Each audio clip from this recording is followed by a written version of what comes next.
En l'an 2267, le climat de la Terre s'est détérioré, la rendant inhabitable en raison de problèmes tels que les pluies acides et l'eau contaminée. Toute la population humaine réside désormais dans une station spatiale surpeuplée en orbite autour de la Terre. Le docteur Laura Portman voit une publicité pour Eria Planet, une seconde Terre où sa sœur et sa famille se sont installés. Cependant, elle n'a pas les moyens de s'y installer. Pour économiser de l'argent, elle accepte un emploi de médecin d'équipage sur le vieux vaisseau cargo Cassandra, exploité par le Cooper Enterprise, ce qui prendra 8 ans. Le vaisseau est automatisé et alors que la plupart des membres de l'équipage seront en cryosommeil, le docteur Laura doit rester éveillé pour assurer la surveillance. Chaque vaisseau dispose d'un officier de sécurité, Samuel Decker, en raison des menaces terroristes constantes. L'équipage est averti qu'il ne doit pas pénétrer dans la zone de chargement où sont stockés les matériaux de construction avant le début du voyage. Près de 3 ans plus tard, Laura se réveille et commence à surveiller les systèmes du navire. Elle envoie souvent des messages vidéo à sa sœur Anna sur Rhia, mais il faut des mois pour que les messages lui parviennent et que les réponses reviennent. Un jour, alors qu'elle surveille les systèmes, elle entend des bruits étranges provenant de la zone de chargement. Elle décide de vérifier la zone réservée et voit quelque chose d'inquiétant à la porte. Alors qu'elle s'apprête à faire son rapport, l'officier de sécurité Decker, qui vient de se réveiller d'un sommeil cryogénique, arrive. Conformément au protocole, Laura réveille le capitaine et, ensemble, ils se dirigent vers la chambre froide où est conservée la cargaison. Après la chute soudaine du capitaine et sa mort, l'équipage se réveille et Lindbergh prend le commandement. Il charge Decker d'enquêter sur la sécurité. Pendant que Laura procède à l'autopsie du capitaine, les ingénieurs s'occupent d'une porte bloquée. Au cours de l'examen, Laura découvre un implant dans le nerf optique du capitaine, indiquant qu'il a pénétré dans la zone interdite, qui est marquée d'un avertissement de risque biologique. Elle en informe Decker, qui lui conseille de garder le secret pour le moment et lui suggère de poursuivre l'enquête. Grâce à la carte d'accès du capitaine, il se faufile dans la zone réservée et découvre plusieurs glacières contenant des corps humains. Laura en ouvre un et y découvre une petite fille. Ils apportent le conteneur au bureau principal, où le capitaine feint la surprise, ce que Laura et Decker remarquent. Le capitaine ordonne à Laura de laisser le conteneur intact et de rester concentrée sur sa mission. Ils se rendent compte que la cargaison ne contient pas de matériaux de construction, mais des conteneurs humains. Laura emmène secrètement l'enfant dans son laboratoire, tandis que le capitaine demande discrètement à Yoshida de recueillir des informations sur Decker.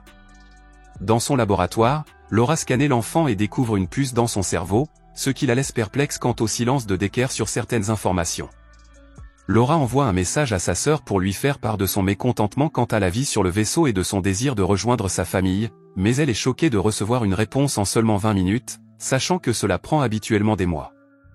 Pendant ce temps, Yoshida découvre que Decker s'est réveillé plusieurs fois de son cryosommeil et a modifié les enregistrements des caméras. Lindbergh, de plus en plus soupçonneux, pense que Decker pourrait être impliqué dans le décès et tente de l'arrêter. Cela conduit à une confrontation au cours de laquelle Decker tente de résister. Yoshida et Vespucci interviennent pour le maîtriser, mais au cours de la lutte, Decker est blessé. Laura intervient rapidement et insiste pour qu'il soit emmené à l'infirmerie afin d'éviter tout risque de contamination sanguine. Dans l'infirmerie, Laura soigne la blessure de Decker, ignorant délibérément ses tentatives de conversation. Avant de partir, Decker révèle un secret choquant. Il ne se dirige pas vers la station 42, mais vers la Rhia. Après cette révélation, Decker est replacé en cryosommeil.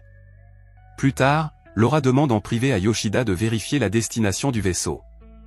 Il confirme ses soupçons, déclarant qu'ils sont en effet en route vers un endroit autre que la station 42. Comme il est impossible de modifier les coordonnées du vaisseau une fois que le vol a commencé, il devient évident que cet itinéraire a été planifié dès le départ. Lorsque Laura fait remarquer que ces messages parviennent rapidement à Rhia, Yoshida souligne que Lindbergh a été malhonnête avec eux, car il aurait dû connaître les coordonnées réelles. Après cette révélation, Yoshida retourne à l'ordinateur dans l'espoir de découvrir d'autres informations. Pendant ce temps, alors que Laura boit un verre avec les autres membres de l'équipage, elle remarque des fluctuations dans son alimentation, ce qui l'amène à s'inquiéter du bien-être de Yoshida. Décidée à aller la voir, Laura découvre avec horreur que Yoshida est déjà morte.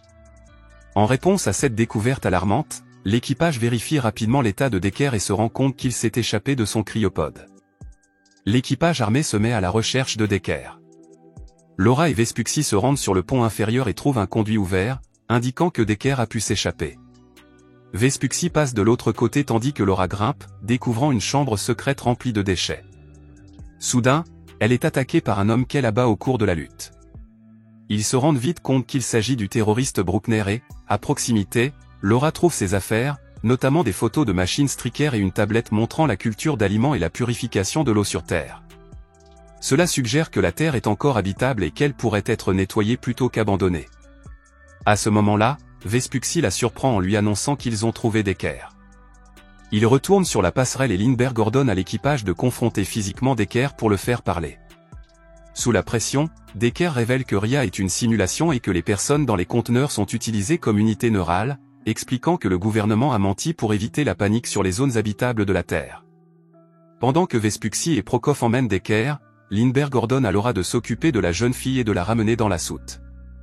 Il demande également à Laura de se remettre en cryo-sommeil, en lui promettant de la remplacer. Soupçonneuse, Laura a sorti son arme, mais Lindbergh l'a rapidement maîtrisée. Lindbergh a révélé que la colonie sur RIA avait échoué et que la simulation n'était qu'une solution temporaire jusqu'à ce qu'une nouvelle planète terraformée soit trouvée. Il a l'intention de tuer Laura et Decker sous prétexte qu'ils ont tué le capitaine. Pendant ce temps, Vespucci et Prokof confrontent Decker dans un couloir et lui demandent des informations. Après avoir découvert l'implication de Lindbergh, ils décident de la capturer et de la mettre en cryo-sommeil. Vespucci leur propose de se connecter à RIA, estimant que la simulation est meilleure que leur vie actuelle. Dans l'infirmerie, Laura commence à réveiller l'enfant en toute sécurité. L'équipage conçoit alors un plan pour terminer le voyage jusqu'à la station 42, où ils pourront connecter Laura au système pour renvoyer la vérité à la Terre et faire exploser l'antenne.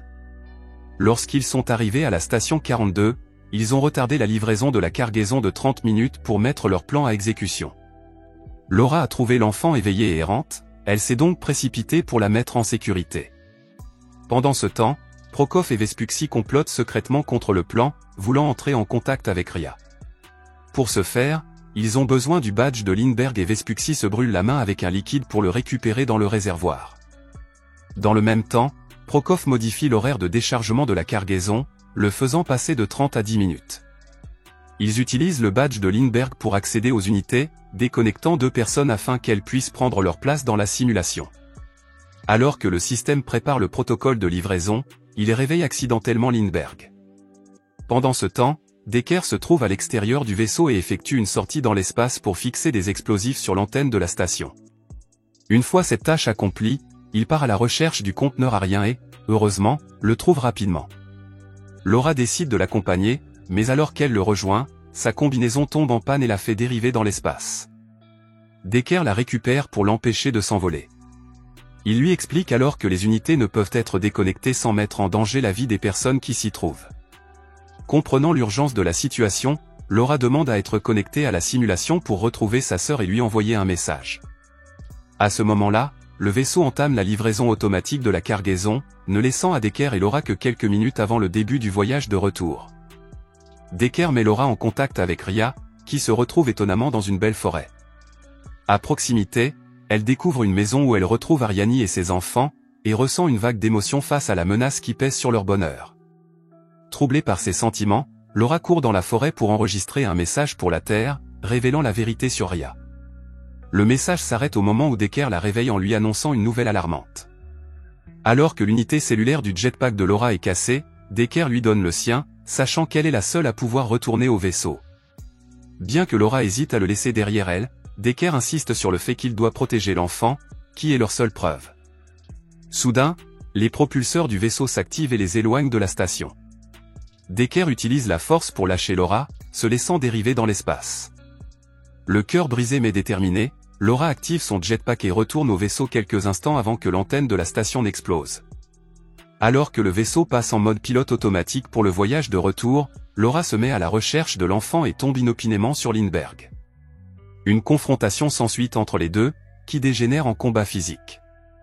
Laura pousse Lindbergh dans un sas, réussissant à la piéger à l'intérieur. Le sas s'ouvre, projetant Lindbergh dans le vide spatial.